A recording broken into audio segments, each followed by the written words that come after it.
వచ్చే విద్యా సంవత్సరం నుంచి ఉన్నత విద్యలో పలు మార్పులు తీసుకొచ్చేందుకు ఉన్నత విద్యా మండలి చర్యలు చేపట్టింది. విశ్వవిద్యాలయాల్లో క్లస్టర్ ఆధారిత పరిశోధనా కేంద్రాలను అభివృద్ధి చేసేందుకు ప్రణాళిక రూపొందించింది.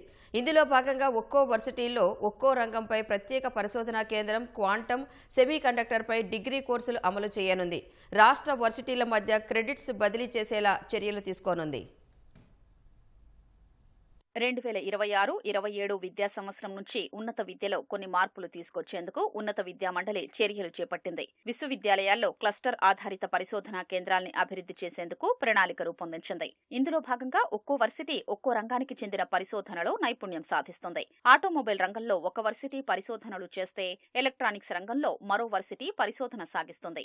పరిశోధనల్ని మెరుగుపరచడంతో పాటు ఏదో ఒక రంగంలో ప్రత్యేకతను సాధించేందుకు ఈ విధానం ఉపయోగపడనుంది. కావలసిన రంగాన్ని వర్సిటీలే ఎంపిక చేసుకోవచ్చు. వాటితో కంపెనీల్ని అనుసంధానం చేస్తారు. పరిశ్రమల సమస్యలకు వర్సిటీలు ఇలా పరిష్కార మార్గాలు చూపుతాయి.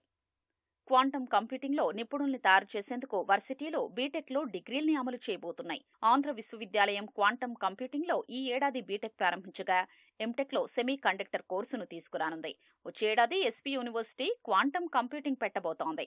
భవిష్యత్తు అవసరాలకు అనుగుణంగా సెమీ కండక్టర్, క్వాంటంలలో ఈ కోర్సుల్ని తీసుకొస్తున్నారు. మరికొన్ని విశ్వవిద్యాలయాలు సైతం వీటిపై దృష్టి సారించాయి. వైసర్ సంస్థ నుంచి క్వాంటంలో 4 వారాల ఇంటర్న్షిప్ చేస్తున్న విద్యార్థులకు ఒక క్రెడిట్ కేటాయించనున్నారు.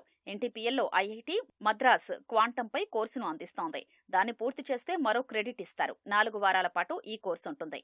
క్వాంటంపై ప్రాథమిక భావనలు నేర్పిస్తారు. దీన్ని ఈ నెల 19న ప్రారంభించనున్నారు. ప్రస్తుతం డిగ్రీ, బీటెక్లోని కొన్ని సబ్జెక్టులు మైనర్ డిగ్రీలుగా ఉన్నాయి. వాటిలో ఎక్కువ క్రెడిట్లు సంపాదించేందుకు ఆన్లైన్లో కోర్సులు పూర్తి చేసుకునేలా విద్యార్థులకు అవకాశం కల్పించారు. ఎన్పీటీఎల్ ఇతరత్రా ఆన్లైన్ కోర్సుల్లో ఎక్కువ క్రెడిట్లు సాధిస్తే వీటిని మేజర్గా చూపి ఎంటెక్, పీజీల్లో ఆయా సబ్జెక్టుల్లో ప్రవేశాలు పొందొచ్చు. ఒక వర్సిటీ నుంచి మరో వర్సిటీకి క్రెడిట్లు బదిలీ చేసేలా చర్యలు తీసుకుంటున్నట్లు ఉన్నత విద్యామండలి చైర్మన్ మధుమూర్తి తెలిపారు. ఈ అవకాశం ఉంటే ఎవరైనా ఎక్కడి నుంచైనా నచ్చిన కోర్సు చదువుకునేందుకు అవకాశం ఉంటుందని పేర్కొన్నారు.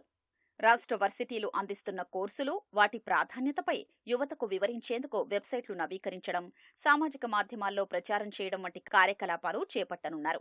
ఎన్ఐఆర్ఎఫ్ ర్యాంకుల్లో వర్సిటీలపై ప్రజల అభిప్రాయాలకు కొన్ని పాయింట్లున్నాయి. రాష్ట్ర వర్సిటీలు వాటిని అందుకోలేకపోతున్నాయి. ఇందుకోసం యువతకు చేరువయ్యేలా అవగాహన, ప్రచార కార్యక్రమాలు నిర్వహించనున్నారు.